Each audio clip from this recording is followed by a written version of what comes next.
नमस्कार RCA news में आपका स्वागत है। दोस्तों, आज मैं आपके सामने एक ऐसी खबर लेकर आया हूं जो हर भारतीय के सीने को गर्व से चौड़ा कर देगी।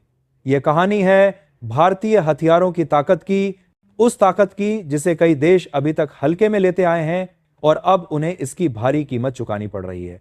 दक्षिण काकेशस में, जहां की राजनीति हमेशा से ही तनावपूर्ण रही है, वहां आज कुछ ऐसा हो रहा है जिसने पूरे इलाके की सत्ता संतुलन को हिलाकर रख दिया है। जिस देश को अब तक कमजोर समझा जाता था, वही देश अब भारतीय हथियारों की ताकत के दम पर अपने दुश्मन को ऐसा करारा जवाब दे रहा है कि दुश्मन के होश उड़ गए हैं। अजरबैजान के राष्ट्रपति इल्हाम अलीयेव, जो पाकिस्तान के प्रधानमंत्री शहबाज शरीफ के बेहद करीबी माने जाते हैं, वह इन हालातों से सबसे ज्यादा परेशान हैं, क्योंकि उनकी आंखों के सामने उनकी सेना एक एक करके कमजोर पड़ती जा रही है। उनके महंगे महंगे टैंक धूल में मिल रहे हैं, क्योंकि लेटेस्ट रिपोर्ट्स के मुताबिक 6 दिसंबर 2025 को अर्मेनिया की सेना ने भारत के multi barrel rocket launcher Pinaka का इस्तेमाल करते हुए अजरबैजान के T-72B3 टैंक को बॉर्डर पर ध्वस्त कर दिया, उसके चिथड़े उड़ा दिए। और दोस्तों, यह पहली घटना नहीं है, बल्कि दूसरी बार है जब मेड इन इंडिया हथियारों ने असली युद्ध की परिस्थितियों में रियल बैटलफील्ड पर दुश्मन के टैंकों को टुकड़ों में बदल दिया है। इस स्ट्राइक को सिर्फ एक हमला नहीं, बल्कि भारत और अर्मेनिया की बढ़ती सैन्य साझेदारी का सीधा सबूत माना जा रहा है, जिसने अजरबैजान की पूरी रणनीति को हिलाकर रख दिया है। दोस्तों, यह बहुत बड़ी खबर है और इस वीडियो में मैं आपको पूरा विस्तार से समझाऊंगा कि आखिर हुआ क्या, कैसे भारतीय हथियारों ने अपनी ढाक जमाई और इस पूरे घटनाक्रम का क्या असर पड़ने वाला है। लेकिन उससे पहले, अगर आप चाहते हैं कि भारत की आवाज पूरी दुनिया तक पहुंचे और हमारा देश हर क्षेत्र में आत्मनिर्भर बने, तो इस वीडियो को लाइक करें और सब्सक्राइब बटन दबाकर इस चैनल को सब्सक्राइब करें। दरअसल दोस्तों, अर्मेनिया और अजरबैजान का विवाद नागोर्नो काराबाख इलाके पर है और यह तनाव 1988 से चलता आ रहा है। यह कोई नया झगड़ा नहीं है। साल 2020 में 44 दिन के भीषण युद्ध के दौरान अजरबैजान ने तुर्की और इजराइल के आधुनिक ड्रोन इस्तेमाल करके अर्मेनिया के 200 से ज्यादा टैंक्स और 70 से अधिक आर्मर्ड व्हीकल नष्ट कर दिए थे। उस समय अर्मेनिया को भारी नुकसान झेलना पड़ा था और वह युद्ध हार गया था, जिसकी कड़वी यादें आज भी अर्मेनियाई लोगों के दिलों में ताजा हैं। उस हार के बाद से अर्मेनिया की सुरक्षा नीति में बड़े बदलाव देखने को मिले। उन्होंने अपनी पूरी रणनीति को बदला। 20 अगस्त 2025 को अमेरिका की मध्यस्थता में अर्मेनिया और अजरबैजान के बीच शांति समझौते पर हस्ताक्षर हुए, जिसमें उम्मीद की गई थी कि अब हालात सुधर जाएंगे। लेकिन दोस्तों, जमीन पर हालात स्थिर नहीं हो पाए, क्योंकि अजरबैजान की मंशा अब भी अर्मेनियाई क्षेत्रों पर कब्जा करने की है। उनकी नीयत साफ नहीं है। इन खतरों को देखते हुए अर्मेनिया ने रूस पर अपना भरोसा कम कर दिया, क्योंकि 2020 के युद्ध के दौरान रूस ने जरूरी सप्लाई समय पर नहीं भेजी थी।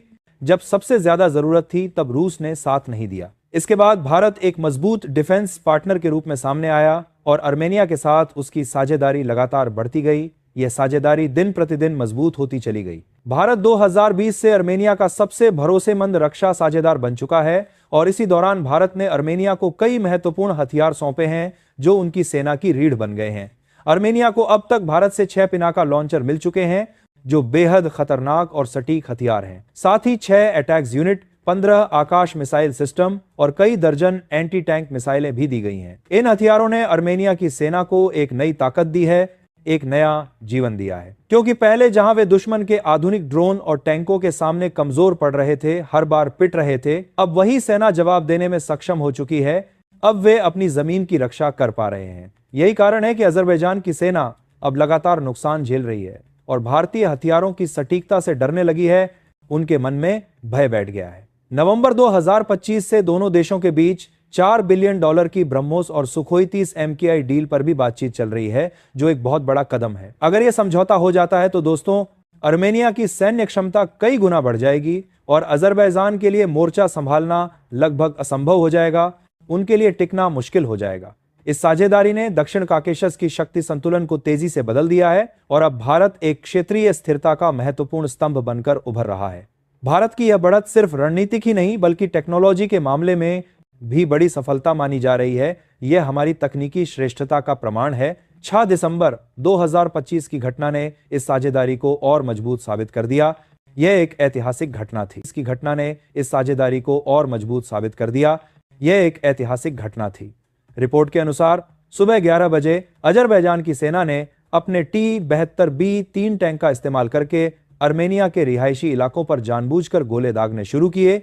ये एक सीधा उकसावा था। इस हमले को न सिर्फ उकसावे की कार्रवाई माना गया, बल्कि इससे अर्मेनिया की जनता में काफी नाराजगी भी फैल गई। लोग सड़कों पर उतर आए। ऐसे हालात में अर्मेनिया की सेना ने तुरंत भारत द्वारा दिए गए स्वाति रडार का इस्तेमाल करके दुश्मन टैंकों की लोकेशन ट्रेस कर ली, जिससे आगे की कार्रवाई बेहद आसान और सटीक हो गई। अर्मेनिया ने पहले चेतावनी जारी की कि अजरबैजान यह हरकत बंद करे, उन्हें मौका दिया, लेकिन जब गोलाबारी जारी रही, जब दुश्मन ने नहीं माना, तो उसने जवाबी कार्रवाई के लिए पिनाका सिस्टम सक्रिय कर दिया और फिर जो हुआ वो देखने लायक था। पिनाका के पहले स्ट्राइक में ही 12 रॉकेट दागे गए, जिनमें high explosive tandem charge warhead लगे थे। ये वॉरहेड इतनी शक्ति रखते हैं कि किसी भी आर्मर को चीरकर उसे पल भर में खत्म कर सकते हैं। इनकी मारक क्षमता अविश्वसनीय है। इसी वजह से अजरबैजान का T-72B3 टैंक कुछ ही सेकंड में नष्ट हो गया। उसके टुकड़े टुकड़े हो गए और उसके इंजन और क्रू मेंबर्स का बुरा हाल हो गया। कोई बच नहीं पाया। यह हमला सिर्फ एक सैन्य कार्रवाई नहीं था, बल्कि दक्षिण काकेशस में भारत की तकनीक और अर्मेनिया की नई सामरिक क्षमता का एक जबरदस्त प्रदर्शन भी था। यह एक मैसेज था पूरी दुनिया के लिए। अर्मेनिया द्वारा पिनाका से किए गए इस ताजा स्ट्राइक ने पूरे दक्षिण काकेशस की पावर डायनेमिक्स बदल दी है। खेल पूरी तरह पलट गया है।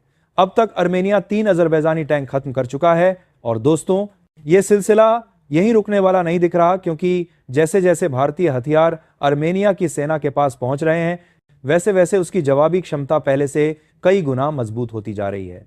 पहले जहां अर्मेनिया दुश्मन के ड्रोन और आधुनिक टैंकों के सामने टिक नहीं पाता था, जहां वे बेबस थे, अब वही सेना भारतीय तकनीक की मदद से हर चुनौती का सामना करने में सक्षम हो चुकी है। अब उनमें आत्मविश्वास है।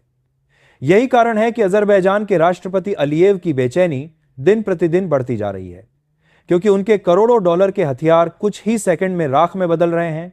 उनका पैसा पानी की तरह बह रहा है। अर्मेनियाई कमांडर्स खुले तौर पर मान चुके हैं कि भारतीय हथियारों ने उनकी रीढ़ को मजबूती दी है और अब वे भविष्य में भारत पर भरोसा और बढ़ाने जा रहे हैं। वे भारत को अपना सच्चा साथी मानते हैं। यह भरोसा यूं ही नहीं बना है, बल्कि पिछले कुछ वर्षों में भारत ने जो हथियार निर्यात किए हैं, वे न सिर्फ भरोसेमंद साबित हुए हैं, बल्कि दुनिया के महंगे विकल्पों की तुलना में ज्यादा प्रभावी भी रहे हैं। उनकी परफॉर्मेंस शानदार रही है। पिनाका की रेंज 40 किलोमीटर से अधिक है और उसके हाई एक्सप्लोसिव रॉकेट किसी भी आर्मर के लिए बेहद खतरनाक माने जाते हैं। यही वजह है कि अजरबैजान की सेना अब कांपने लगी है, क्योंकि उन्हें नहीं पता कि अगला स्ट्राइक कब और कहां होगा। वे मानसिक दबाव में हैं। अर्मेनिया की सैन्य नीति में बदलाव की शुरुआत उस समय हुई जब 2020 के युद्ध में उसे भारी नुकसान उठाना पड़ा था, जब उन्होंने अपमानजनक हार का सामना किया था। तब अजरबैजान ने तुर्की के बायरक्तार ड्रोन और इजराइल के हरॉप ड्रोन इस्तेमाल करके अर्मेनियाई टैंकों को एक एक करके खत्म कर दिया था। उस समय अर्मेनिया के पास इन हमलों का कोई प्रभावी जवाब नहीं था और रूस की सप्लाई देरी से आने के कारण वह और कमजोर पड़ता गया। वे असहाय महसूस कर रहे थे।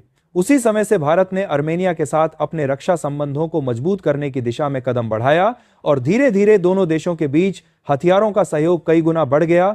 यह रिश्ता भाईचारे का बन गया। भारत द्वारा भेजे गए स्वाति रडार ने भी इस पूरी घटना में अहम भूमिका निभाई, क्योंकि इसकी मदद से अर्मेनिया ने अजरबैजान के टैंकों की सटीक लोकेशन कुछ ही सेकंड में ट्रेस कर ली, जो एक गेम चेंजर साबित हुआ। यह वही सिस्टम है जिसे भारत ने खुद कारगिल युद्ध के दौरान विकसित करना शुरू किया था और आज यह दुनिया के सबसे भरोसेमंद वेपन लोकेशन रडार में गिना जाता है। स्वाति रडार की यह क्षमता अर्मेनिया के लिए गेम चेंजर साबित हुई, क्योंकि इससे पिनाका रॉकेट्स की सटीकता कई गुना बढ़ गई और दुश्मन के टैंक तुरंत निशाने पर आ गए। एक भी टारगेट नहीं चूका। अब बड़ा सवाल यही है दोस्तों कि क्या भारत को अर्मेनिया को और हथियार देने चाहिए ताकि अजरबैजान को उसकी हरकतों का उचित जवाब मिल सके, ताकि वे अपनी औकात में रहें। कई डिफेंस एक्सपर्ट्स मानते हैं कि भारत की बढ़ती भूमिका सिर्फ अर्मेनिया के लिए ही जरूरी नहीं, बल्कि पूरे क्षेत्र की स्थिरता के लिए महत्वपूर्ण है, क्योंकि तुर्की और पाकिस्तान दोनों अजरबैजान के साथ खुलकर खड़े हैं। वे उनका साथ दे रहे हैं। ऐसे में भारत का समर्थन संतुलन बनाए रखने के लिए बेहद जरूरी माना जा रहा है। यह क्षेत्रीय शांति के लिए आवश्यक है। यह भी साफ है कि भारतीय हथियारों की बढ़ती डिमांड भारत की वैश्विक प्रतिष्ठा को और मजबूत कर रही है, क्योंकि आज दुनिया भर में भारतीय हथियार लागत और प्रदर्शन दोनों में बेहतरीन साबित हो रहे हैं। हम दुनिया में अपनी जगह बना रहे हैं। बाकी आपको क्या लगता है कि भारत को अर्मेनिया को और हथियार देकर इस साझेदारी को और मजबूत बनाना चाहिए? अपनी राय कमेंट में जरूर बताएं। तो दोस्तों, ये थी आज की पूरी खबर, जो काफी रिसर्च और मेहनत के बाद आपके सामने रखा गया है। और दोस्तों, जाते जाते एक छोटी सी हेल्प कर दीजिए, इस वीडियो को एक लाइक करके अपने दोस्तों तक शेयर करके हमारी मेहनत को सपोर्ट कर दीजिए। धन्यवाद।